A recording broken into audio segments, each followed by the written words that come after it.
my god!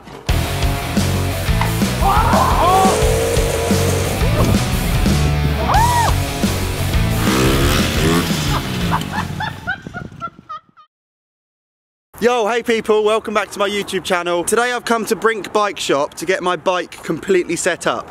And when I say my bike, I mean the San Quentin hardtail. My favourite bike right now. It is such a good bike. And these guys aren't just a bike shop, they don't just sell bike parts, they're also a suspension service centre. So they can take your forks and your rear shocks, tune them, repair them, tweak them, set them up for your actual needs, because a bike is actually just a bike until it's set up for you. In the past I've had bikes with insane suspension, Fox forks, the best rear shocks, but as they come off the shelf and as they're delivered to your house, they're just suspension until you've set them up for that bike, for your weight, for your style of riding, and then it transforms your bike. It makes it so good for what you actually want to do, because everyone is different and that's the truth. So I've always done it on full suspension bikes, but today I've brought the San Quentin, which is my super slack aggressive hardtail. I think bringing the San Quentin here for a tune is going to be super interesting, because as I've always had full suspension enduro bikes worked on,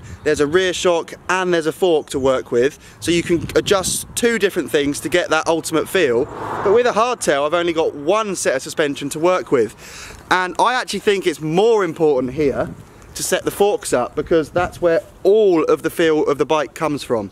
All of my grip, the small bump sensitivity, the big compressions, and maintaining that slack head angle comes from the forks. So I'm really excited to see the difference of just taking the suspension out of the box and building the bike, and now actually having it built for me, set up for me, is gonna just transform it, and I'm gonna love it even more, hopefully. So let's get inside. I've also brought the RC car with me because these guys have one. We've got Adam inside the bike shop, who's a professional suspension technician and engineer, and we'll get him to talk you through what I'm having done to my forks. So maybe you guys can replicate it, learn from it, change your own bike and setup to actually improve your riding, because it's not just going to make the bike feel better. I'm going to be faster, I'm going to jump better. I can't believe I've waited so long, but let's get that bike in there and make it feel like a dream. Alright lad? Alright, how we doing? RC beast. So we've got Steve here, who's the boss man. Yes. He's been helping me out for years and years. And then on the Plush side, Adam. Okay. And he's going to be doing the suspension today and making my bike feel 10 times better. Or more than 10 times. How many times? 11 times better. 11 times, let's go for 11. Where can we put the beast? The beast can go right here. It's looking awfully nice and tidy.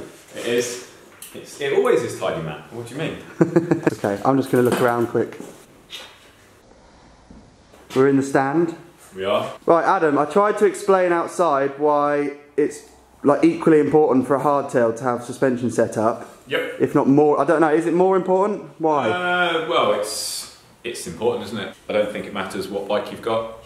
You want the suspension to work. Okay. Hardtails work in a different way. So, obviously, no rear suspension, so everything pivots from the rear wheel. If I push up down on these forks, the head angle's going to change. You're going to get really steep. Oh, I see what you're saying. So anytime you're going down really steep tracks, if your front end starts diving under braking or under small bumps, it's going to feel like you're going over the handlebars. Yeah. Or you are going to go over the handlebars. I know exactly what you're talking about, because one of the main cool things about that bike is like how slack the head angle is. It's like so stable when you're riding it. So if you're riding steep stuff and you run out of suspension because it dives, it's going to kind of take all of that benefit away. Yeah, exactly. You're going to end up with cross-country geometry. So really important. We're going to give it a full service, new seals, new fluids, give it touchy-feely, and then we're going to give you a nice setup. It's going to feel like a new bike. It will be, yeah. Definitely. Okay, cool. Adam's just explained about how keeping the fork standing up and not diving is going to keep the head angle slack and keep the bike performing the way it was designed.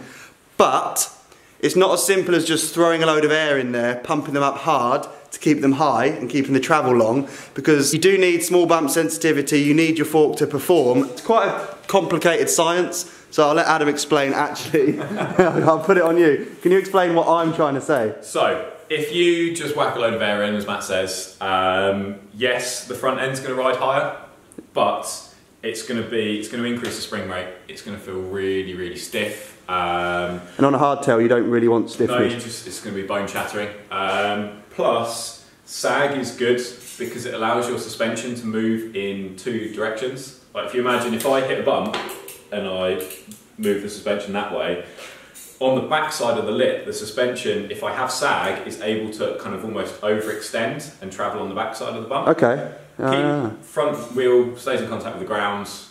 Grip, speed, fun factor, all that good stuff. So if you don't have any sag, it's going to bounce off everything, it's going to be really hard. So we don't use air pressure to control how the fork is sitting in its travel. That's why we've got dampers. Okay. So we're going to mess around with dampers and volume spacers and stuff as well? Dampers, volume spacers, high speed, low speed, all the speeds. Yeah, it's going to be good. I'll let you crack on, I wouldn't even know where to start. So cheers, Take lad. it off the bike. Cheers, boy.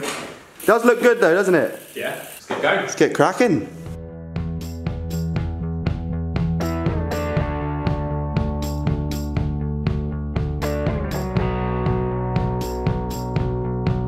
Adam's just had a quick look over my bike and apparently it's doing a lot better than the bikes my brother brings in here, so you're a bit happier to work on it without dingy water coming out of the bottom bracket and stuff. So this bike shop's unreal. They've got all the muck off stuff that I ride, Maxxis tyres, gusset saddle, so it's quite cool that a lot of stuff that are on my bikes is actually in here. They've even got a San Quentin in stock. This is the San Quentin 3 on display. Cool. Right. Where are we at, Adam? Forks off, cleaning, and very then quick. ready to take apart. Very quick indeed. Yep. I'd still be trying to figure out what Allen key fits the hole. When are you going to put that wheel down and pick this up, Steve? Very soon. Is it charging? Yeah, I think you're almost there. Is it? I've never had an RC car battle before. Don't worry, Adam, you can join in with RC cars. You don't have to just work on my bike. Right, forks clean, ready to come apart. But first we note down all the settings. If we were doing just a normal service, obviously we go back to how the customer had it before. Okay. In your case, you're having a setup, so while it doesn't completely matter, if for example you said, oh actually my bike was better in whatever high-speed corners, we can then look back at the setup and see why, yeah. Yeah, so sweet. 65.5 psi. Right, she's almost apart. I'd still be figuring out how to get my wheel out. Not the worst colour I've ever seen. No? Good oil? Good oil, yeah. I mean, the forks aren't that old. No, it looks pretty good in there. Nice. I was just saying to Matt, we're going to put a different fluid in the lowers. Fox officially recommend a 20 weight gold, which is completely fine. These forks are made in California, where it's nice and sunny. What was it this morning? How cold was it? -1. -1. So we're going to go back to the old 10 weight green, which Fox used to run in their seals. So the country you're from makes a difference of what oil you run? Yeah, I mean it's not... Yeah, but I never think about these things. It's, yeah. Now it's going into winter and I'm going to be riding this bike a lot. I don't want Californian oil. No, exactly, yeah. Will it make me better on a surfboard if I have Californian oil though? Yeah, you have to put California wax on. Okay, good to know. Go on, lad. CrossFit. Full CrossFit. Let's see your deadlift face. Meanwhile, that RC car, yes. The RC car hasn't moved, but it is charged. Right, everyone stop what they're doing. Tools down. I've brought my bike to Plush for a full service, so the fork is going to be stripped down to the nuts and bolts, completely cleaned, serviced, different oil, and then when we put it back together, that's when the setup begins, and that's when it becomes like a tailored fork for me. And we're going to do things like add volume spacers, which will make the fork more progressive, which is good for me. I like jumping, I don't want to sink through all the travel. What my ideal fork is, loads of sensitivity over those small bumps, especially on a hardtail, because I want my feet to stay on the pedals. But two, I want them to ramp up, which means they're progressive. So once you get past those small bumps, you get to a firmer platform to sit on, because that's how I like to jump and land, and that's just biking for me. And that's what I hope, well, I'm sure Adam's going to do for me, aren't you? Did you hear all that? I saw you stop and think, right, you said that, okay, we'll do that, and then done. Yeah, job done, I know what we're doing. Good. Make sure you take your air out before you take the fork apart. That thing just flew up. Yes. Most people won't know this. Your fork has two chambers. You've got a positive chamber, which is what you add air to, and that controls the air spring moving in that direction. But you have a negative air chamber as well in the forks, That needs to be equal, but what that means is it helps with the breakaway force. Right, this is gnarly complicated. Yeah. So you've got a positive chamber of air and a negative chamber of air. Yep. And these latest forks balance those out perfectly so you can have high pressures without tight seals. Yeah, basically, in a nutshell. Right, and that means more like So supple. plush, supple. Supple's the word. That's the word I wanted all day. That's what we're going to get you. Top cap off, Uno volume spacer. So I had one in there. One in there. That's out of the factory with one. Out of the factory with Okay. one. What is a volume spacer, Adam? If you reduce the volume, it increases the pressure Sweet. at the end of the track. So if I put more volume spacers in, which you've advised, yeah, we probably will do. I'm going to have less volume of air. Yep. And therefore it will ramp up quicker because there's less air to squeeze. Is that actually how it works? Yeah, the start will be fine, so it won't change the start. And then we're getting that progressiveness that we talked about. Yep. Sick, that's what I'm after. Oh yeah! This was a brand new one yesterday, right? Brand new, yeah. Fresh first time by me yesterday as well.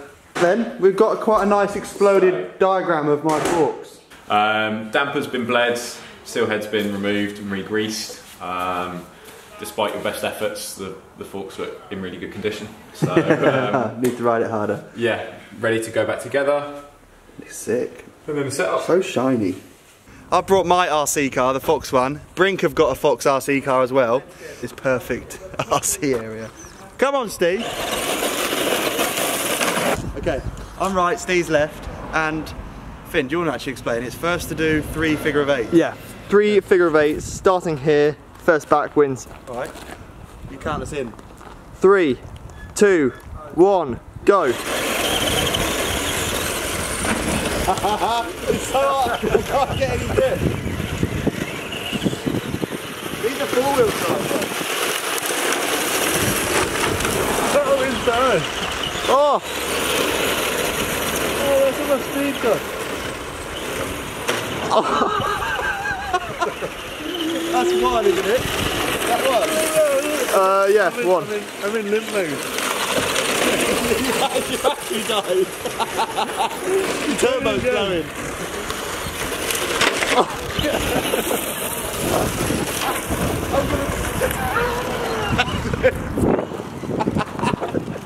The battery's dead. That's so crap. You can still win. This is hair of the Taurus. I'm the one to go.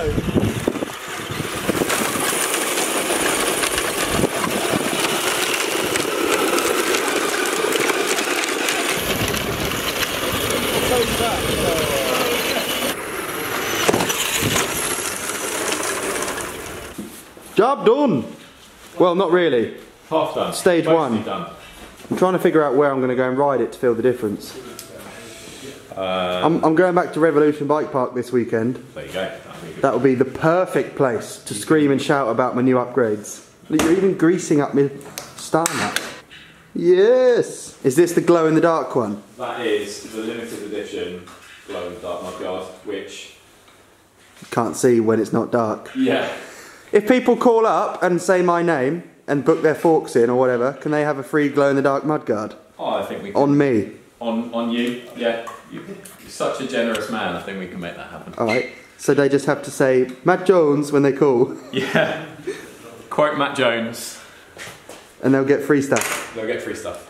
So now I've got 3 volume spacers, yeah? Yep. And I had 1 before. Yep. But you've put the same pressure in that I had before. Yeah. So just to check sag. So volume spacers won't affect your sag. Okay. So I need to jump on it. You'd indeed. Yeah. Okay, let's do it. What have we got? That's 30 mil. What are they? 164. Yeah. 18% sag. Okay. Or 1875. Quick maths. Quick maths. So the less sag, the more I can maintain my travel and keep the head angle slack while riding steep stuff. Yep. But the more sag, what's the advantage of having a higher sag? So kind of a plusher feel. Okay. To some extent. More travel to work with, I guess. Yeah, so if you imagine if you hit a bump, so your bike is going to naturally ride about there. Yeah, I'm not at the full length, am I? Yeah, so but it means that you've got that 30 mil for the wheel to work in both directions, like you said. Cool. Yeah, so right, so we've got 18% sag, we've got 3 volume spacers, so the fork's going to ramp up more.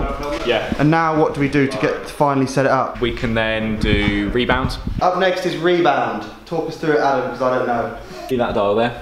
So that controls how quickly your suspension returns to full travel.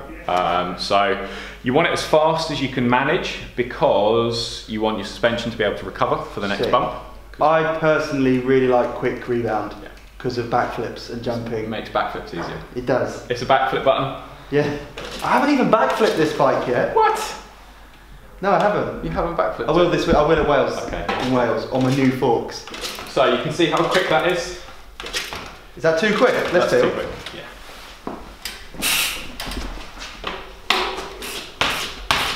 A little bit quick. Yeah. That's not, for me, that's not crazy quick. I can feel the volume spacers, honestly. Yeah. The forks feel like they're progressive, so I'm not just falling through the travel. I'm like, I've got so much sensitivity, like I can feel it that they ramp up, which is so much nicer because it's going to keep my head angle slack because a hardtail pivots from the rear axle, so even everything my feet are doing is felt through the forks, not through a rear shock like a normal enduro bike. So the forks on this bike are more important than my other bikes, I'd say. Yeah. Which is important that we get it feeling good. There you go. So let's have a feel. I want to go. Quick. I want to go.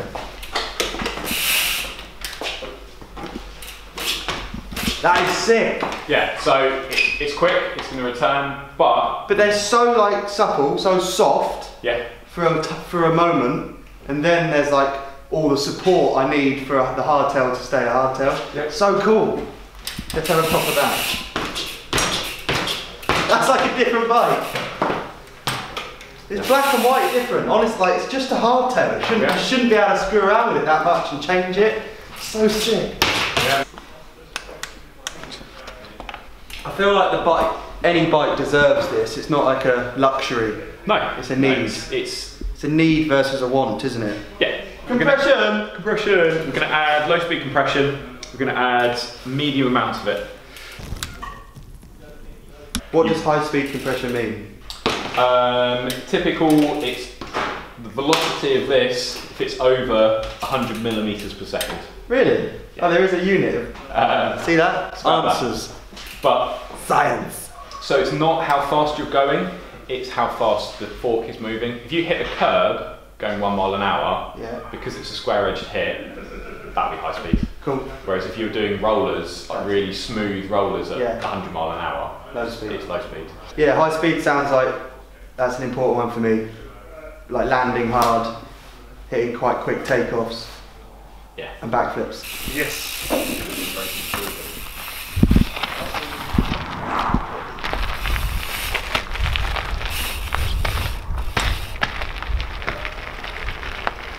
That's made a massive difference.